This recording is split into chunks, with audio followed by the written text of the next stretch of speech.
지난주 우리는 바울의 말에 따라서 거룻배, 구명선을 잘라버리는 모습을 보았습니다. 말 그대로 구명, 생명 얻기를 포기하는 미련한 행동처럼 보였습니다. 하지만 아니었죠. 세상의 눈으로 볼 때에는 생명을 포기하는 행동처럼 보일 수 있었지만 믿음의 눈으로 볼 때 그건 하나님만을 신뢰하겠다는 또 다른 신앙의 고백이었던 겁니다. 하나님의 인도하심만을 의지하겠다라는 신앙의 결단이었던 겁니다. 일이 어떻게 전개되는지 오늘 마저 27장을 살펴보려고 합니다. 33절 말씀 보십시오. 같이 읽죠. 시작. 날이 새어가매 바울이 여러 사람에게 음식 먹기를 권하여 이르되 너희가 기다리고 기다리며 먹지 못하고 줄인 지가 오늘까지 열나흘인즉. 드디어 날이 밝아오기 시작합니다. 바울이 다시 한번 사람들 앞에 섭니다. 모두에게 이 배에서의 마지막 식사를 권합니다. 이미 여러 날 동안 먹지 못해서 기력이 쇠해 있는 상태였습니다. 사실 풍랑으로 인해서 생사를 장담할 수 없는 그런 상황에서 태연하게 먹거리를 챙기는 사람 없을 겁니다. 그럴 수 없습니다. 여전히 아직도 생사가 불확실한 그런 상황입니다.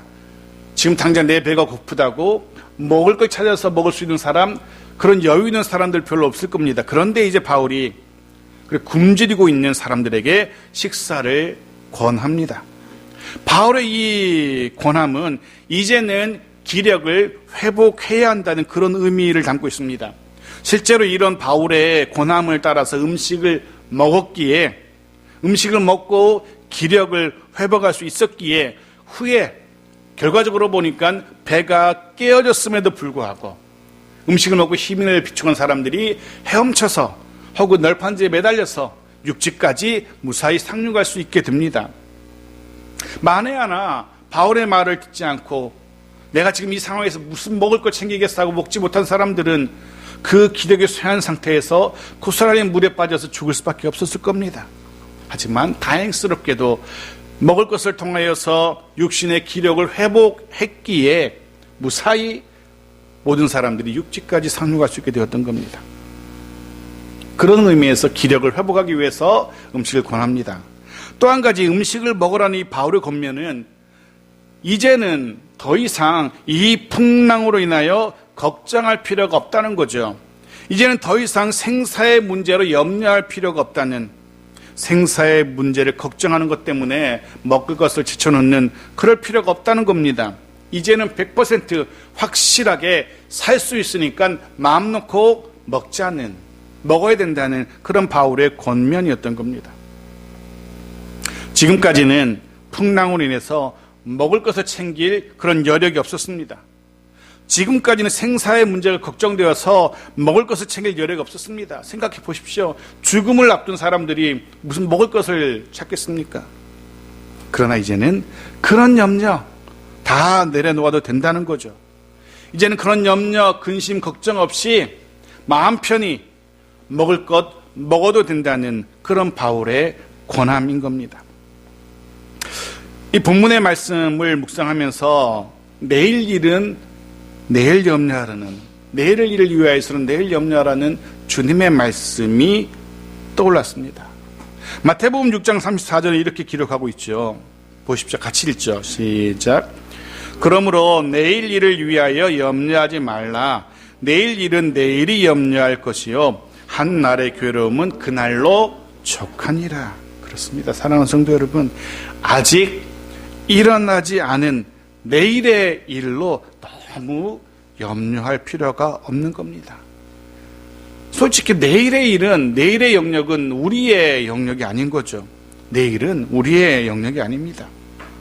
그래서 내일은 성령의 인도하심에 맡기고 그저 우리는 주어진 오늘, 내게 주어진 오늘이라는 시간에 최선을 다하면 되는 겁니다. 오늘을, 내일에 대한 염려로 가득 채워서 오늘을 망쳐버리는 그런 어리석은 자가 되어서는 안 되는 거죠. 오늘을 내가 최선을 다하고 다만 내일은 주님께 맡기고, 그게 믿음이고 이게 믿음의 사람의 모습일 겁니다. 바울은 지금 그런 믿음의 모습으로 아버지 사람들에게 권하고 있는 겁니다. 자, 34절입니다. 같이 읽죠. 시작. 음식 먹기를 권하노니 이것이 너희의 구원을 위하는 것이요 너희 중 머리카락 하나도 잃을 자가 없으리라 하고 다시 한번 음식을 권하면서 바울이 말을 이어갑니다. 이 음식은 단지 입을, 배를 즐겁게 하기 위한 그런 것이 아니라는 겁니다. 이 음식은 이후 헤쳐나갈 많은 일들을 위해서 꼭 필요한 양식이었던 겁니다. 너희의 구원을 위하는 것이요 라고 바울이 분명히 말합니다. 살기 위해서는 먹어야 된다는 겁니다. 먹을 것, 만나는 것, 즐기기 위해서 먹는 것이 아니라 요즘 젊은 세대들은 예쁜 것, 만난 것 찾아다니면서 먹더라고요. 돈을 얼마의 돈을 들이든지 간에 이렇게 좋은 곳에서 예쁘고 만난 것 이런 것을 찾아다닙니다. 바울은 그런 의미에서의 먹으라는 게 아니죠. 살기 위해서 먹어야 된다는 겁니다. 이후에 이건 먹어야만 이후에 살아남을 수 있다는 겁니다. 분명 우리에게는 영의 양식인 말씀의 섭취 분명히 중요합니다. 하지만 주님 주신 우리의 육신, 이 육신을 강건하게 하는 육의 양식도 반드시 필요합니다. 열왕기상 19장 7절에서부터 8절까지 말씀을 보십시오. 같이 읽죠. 시작. 여호와의 천사가 또 다시 와서 어루만지며 이르되 일어나 먹으라. 내가 갈 길을 다 가지 못할까 하노라 하는지라. 이에 일어나 먹고 마시고 그 음식물의 힘을 의지하여 40주 40야를 가서 하나님의 산 호렙에 이르니라. 보십시오. 일어나서 먹으라고 하나님의 사람 엘리야를 깨웁니다. 지쳐서 쓰러져 있는 하나님의 선지자 엘리야를 하나님의 천사가 깨워서 먹을 것을 제공합니다. 그걸 먹어야만 된다는 겁니다. 그래야만 갈 길을 갈 수 있다는 겁니다. 그래서 일어나 먹고 마시고 그 음식물의 힘을 의지하여 라고 성경은 기록해요. 그 음식물의 힘을 의지하여서 그가 가야 할 길을 가게 됩니다. 특별히 뜻하는 바가 있어서 하나님 앞에서 음식을 끊어야 되는, 금식해야 되는 때가 아니라면 우리 역시 우리의 육신을 회복케 하는 음식이 필요합니다. 육신을 회복케 하는, 강건하게 하는 음식입니다. 배 터지도록 먹는 그런 음식을 말하는 게 아니고요. 그거는 오히려 건강을 망치는 음식이죠. 우리 육신을 회복케 하고 우리 육신을 강건하게 하는 그런 음식 해서 우리는 하나님께 그런 우리의 일용할 양식, 우리 육신을 강건하게 할 수 있는 그런 일용할 양식을 위해서도 우리는 기도해야 됩니다. 영의 양식을 위해 당연히 기도해야겠지만 그것만큼이나 중요한 우리 일용할 육의 양식을 위해서도 기도해야 됩니다. 그렇게 음식을 권하던 바울이 계속 말을 이어갑니다. 그러면 너희가 음식을 먹고 기력 회복하면 너희 중 머리카락 하나도 잃을 자가 없으리라 라고. 머리카락 하나도 잃지 않을 것이라. 이건 당시에 쓰던 그런 관용적인 표현이에요. 아무 일 없을 거라는, 하나님이 보호하실 거라는 그런 관용적인 표현입니다. 누가복음 21장 18절에도 그런 표현이 나와요. 이렇게 돼 있죠. 보십시오. 같이 읽죠. 너희 머리털 하나도 상하지 아니하리라. 예, 보호하심에 대한 약속의 말씀입니다. 한 곳만 더 볼까요? 이번엔 구약에서요. 사무엘하 14장 11절입니다. 같이 읽죠. 시작. 왕이 이르되 여호와께서 살아계심을 두고 맹세하노니 내 아들의 머리카락 하나도 땅에 떨어지지 아니하리라 하니라. 네, 같은 표현입니다. 지금 바울은 하나님의 철저한 보호하심, 완벽한 보호하심을 선포하고 있는 겁니다. 내가 섬기는 여호와 하나님이 나를, 이 배를 보호하실 것이기 때문에 이 배 안에 있는 그 누구도, 아무도 전혀 다치지 않을 거라는, 손끝 하나, 머리카락 하나 다치지 않을 거라는 바울의 믿음 선포인 겁니다. 사랑하는 성도 여러분, 특히나 건강에 대한 염려가 많은 지금이지 않습니까? 사실 아무리 조심하고 또 조심해도 불안한 시기임에 분명합니다. 사람 만나는 것이 걱정되고 염려되는 그런 시기입니다. 내가 할 수 있는 거 다 잘해도 내가 철저하게 방역수칙 지키고 마스크 쓰고 해도 그래도 불안한 시대잖아요. 남은 것 하나는 하나님께 매달리는 겁니다. 그 외에는 하나님이 하셔야 됩니다. 하나님께 기도해야 되는 겁니다. 하나님께서 우리 모두의 머리카락 하나도 잃지 않게 하시도록 우리 기도해야 되는 겁니다.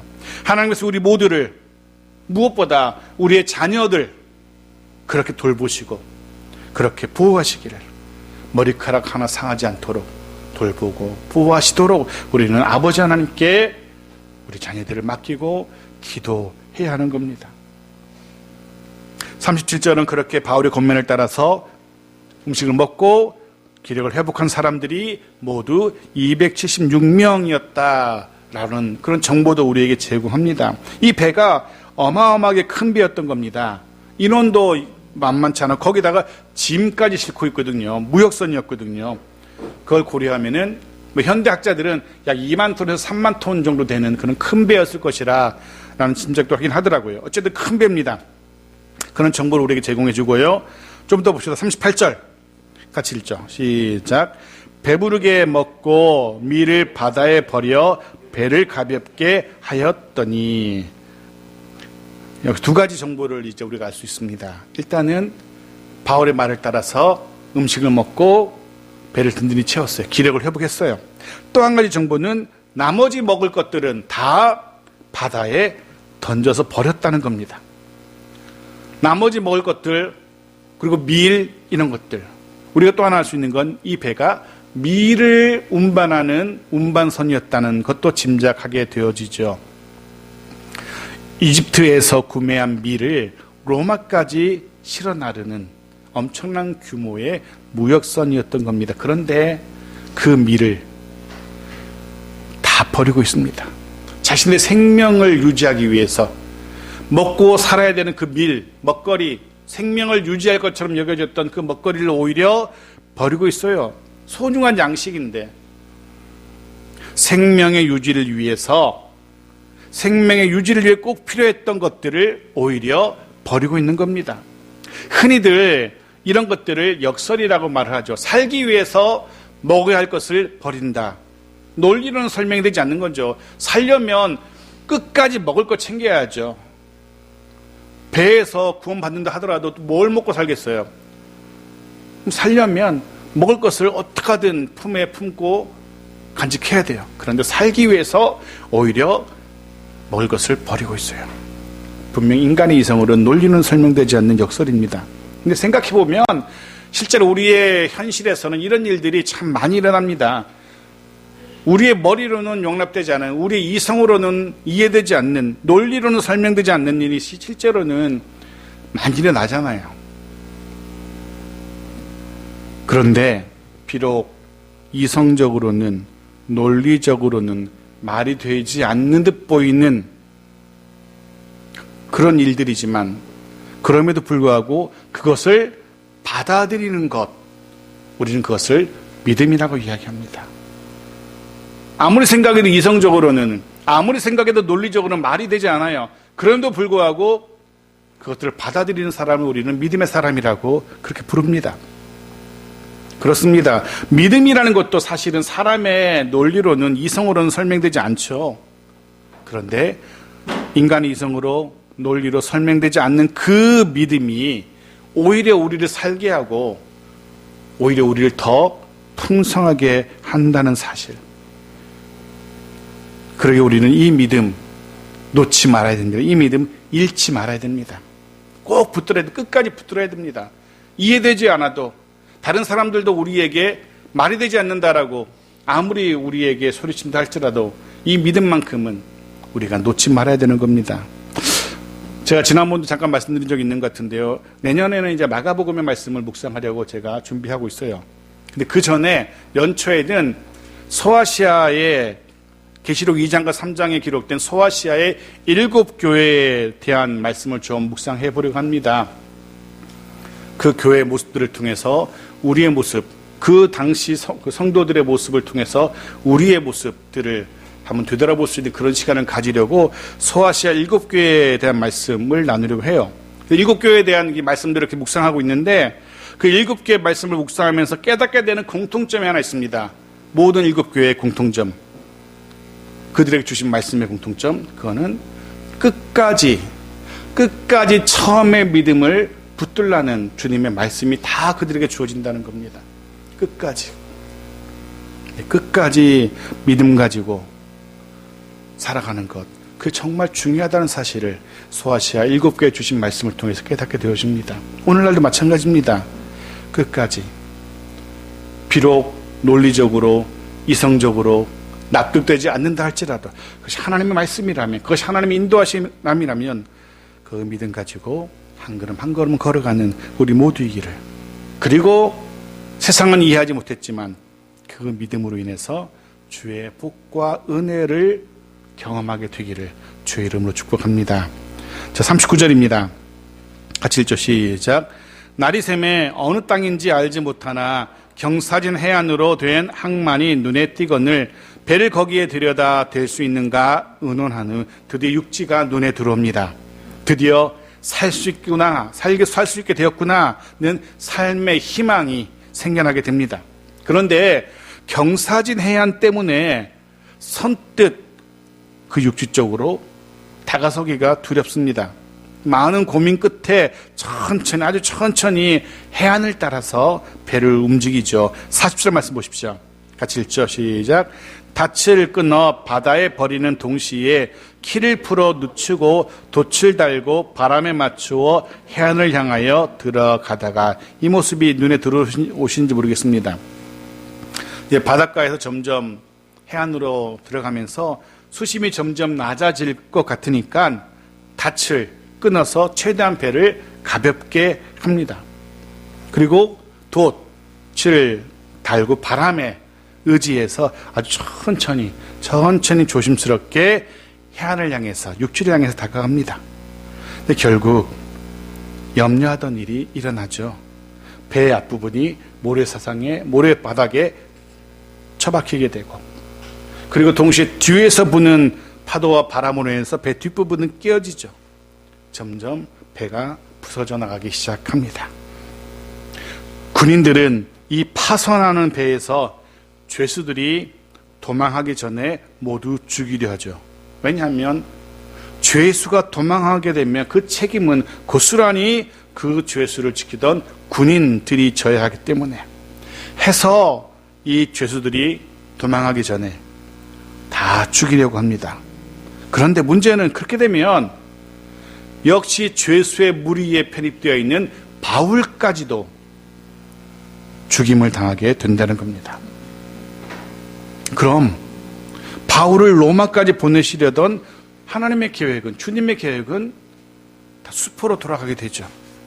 그런 일이 지금 일어나려고 하고 있습니다. 아마 이 장면을 드라마나 영화로 만든다면 정말로 가장 긴박한 그런 상황, 그런 음악이 깔리면서 장면이 이어질 겁니다.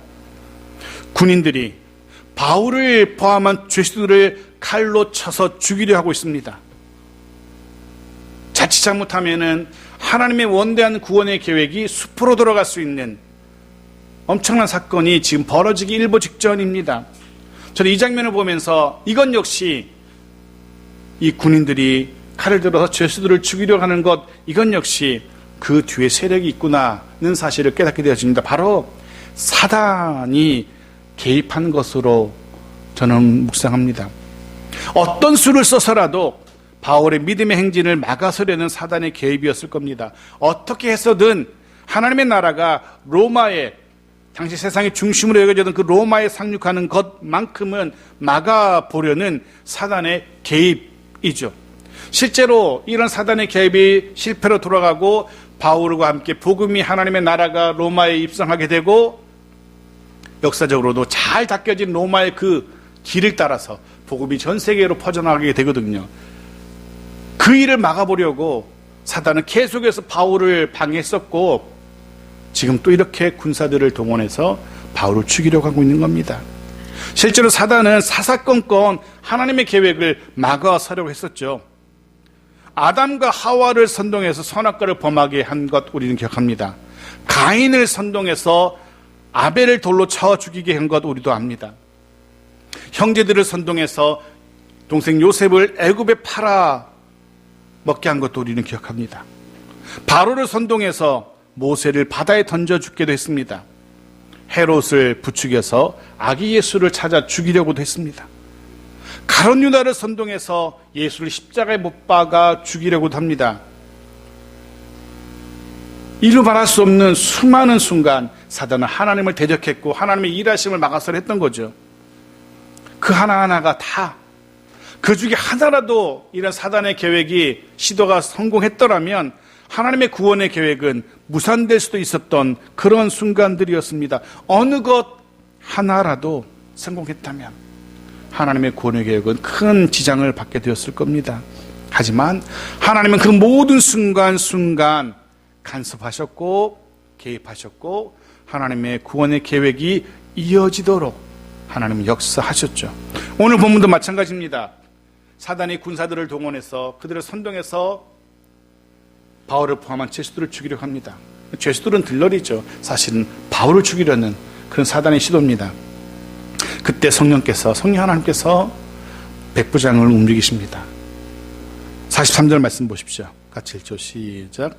백부장이 바울을 구원하려 하여 그들의 뜻을 막고 헤엄칠 줄 아는 사람들을 명하여 물에 뛰어내려 먼저 육지에 나가게 하고. 아멘. 지금 이 배에서 죽기 일보 직전에 바울을 구원할 수 있는 사람, 유일한 사람은 백부장 한 사람밖에 없었어요.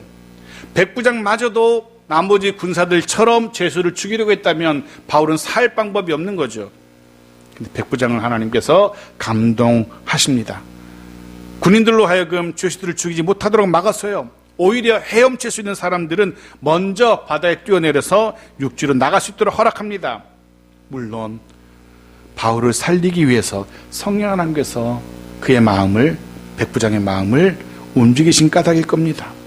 우리는 이미 지난주 모든 수단과 방법을 동원하셔서 반드시 하나님의 백성은 지키시는 하나님이심을 우리가 보았습니다. 끝까지 보호하시는 하나님이셨습니다. 오늘 본문에서도 그런 하나님의 모습을 우리가 발견할 수 있는 겁니다. 오늘 본문에서도 하나님은 인간 백부장을 동원하셔서 바울을 지키신 겁니다. 해서 다시 한번 말씀으로 권면합니다. 하나님을 신뢰하십시오. 택하신 백성, 저와 여러분을 끝까지 책임지시는, 끝까지 지키시고 보호하시는 하나님을 신뢰하는 우리 모두이길 바랍니다. 시편 기자는 그래서 이렇게 기록하고 있습니다. 시편 40편 2절 말씀 보십시오. 같이 읽죠. 시작.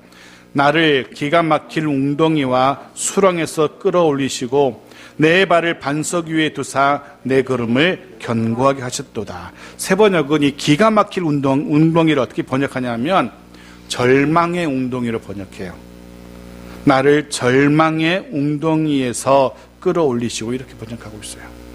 절망, 희망이라고 남지 않은, 전혀 없는 그 상황에서도 아무리 발버둥 쳐도 도저히 방법을 찾을 수 없는, 살 수 없을 것 같은 그런 구덩이를 말합니다. 아무리 발버둥 쳐도 절대로 벗어나올 수 없을 것 같은 그런 구덩이. 세상 사람들은 그런 구덩이에 빠지면 어떻게 이야기합니까? 이제는 끝났구나. 단념하고 절망하죠. 하지만 아닙니다. 하나님께서는 그런 수렁에서도, 그런 웅덩이에서도 우리를 끌어올리십니다. 어떤 절망적인 상황에서도 도우신다는 겁니다. 피할 길을 열어주신다는 겁니다. 어떻게 그렇게 하실지 모르겠지만, 우리의 작은 머리로 어떻게 그게 가능한지 우리는 이해 못하지만 하나님은 하신다는 거죠. 우리 하나님은 그런 하나님이십니다. 우리가 비록 사망의 음침한 골짜기를 걷게 된다 할지라도 그때에도 우리와 함께 하시며 지팡이와 막대기로 우리를 지키시는 하나님이심을 잊지 마십시오. 그 하나님으로 인하여서 늘 평안을 누리며 살아가는, 걱정, 근심, 염려, 두려움 떨쳐내고 다시 일어서는 우리 모두이기를 축복합니다. 자, 마지막 44절입니다. 같이 읽고 말씀을 정리하도록 하겠습니다. 같이 읽죠. 시작. 그 남은 사람들은 널조각 혹은 배 물건에 의지하여 나가게 하니 마침내 사람들이 다 상륙하여 구조되니라. 아멘. 아마도 다음 날 이 지역 신문의 일면 기사의 헤드라인 제목은 이렇게 될 겁니다. 276명 모두 구조되다. 배 사람들 중 헤엄칠 수 있는 사람들은 헤엄을 쳐서 육지에 도착하고요. 그러지 못하는 사람들은 부서진 배 조각을 의지해서 겨우겨우 육지에 도착합니다. 해서 정말 바울의 말대로 그 배에 탔던 모든 사람들 276명이 무사히 육지 섬에 도착을 합니다. 모두가 구원을 받게 된 거죠. 이렇게 도착한 섬의 이름은 멜리데 섬, 지금의 몰타 섬입니다. 후에 이 섬은 바울이 그렇게 상륙했다고 해서 바울섬, 성 바울섬, 세인트 폴 아이슬란드라고 불립니다. 이렇게 27장은 비록 배는 깨어졌지만 276명 모두 무사히 구조되는 장면으로 마무리됩니다. 이후 이 도착한 이 멜리데 섬, 몰타 섬에서 일어난 일들과 이후 로마로의 재항해는 사도행전 28장에서 다루게 됩니다. 오늘 말씀을 정리합니다. 오늘 말씀은 우리에게 너무 걱정하지 말라고, 너무 염려하지 말라고, 너무 두려워하지 말라라고 말씀으로 권면합니다. 왜냐하면 하나님이 살아 계시기 때문에, 그리고 그 하나님이 우리의 하나님이시기 때문입니다. 그 하나님은 우리를 능히 지키실 수 있는 전능하신 하나님이시기 때문에 그 하나님께 모든 순간 우리와 함께 하시며 우리와 함께 하시며 우리를 지키시는 그 하나님, 그 하나님께서 모든 순간 우리와 함께 하시며 우리를 평안케 하실 겁니다. 그리고 그 하나님으로 인하여 하나님 때문에 하나님을 의지하고 늘 담대하게 믿음으로 살아가는 우리의 하루하루이기를 축복합니다. 분명 불안한 시대이지만, 불안한 때이지만 하나님의 함께 하심과 도우심으로 인하여 평안과 기쁨과 감사로 가득한 우리의 또 한 주간 이기를 주의 이름으로 축복합니다.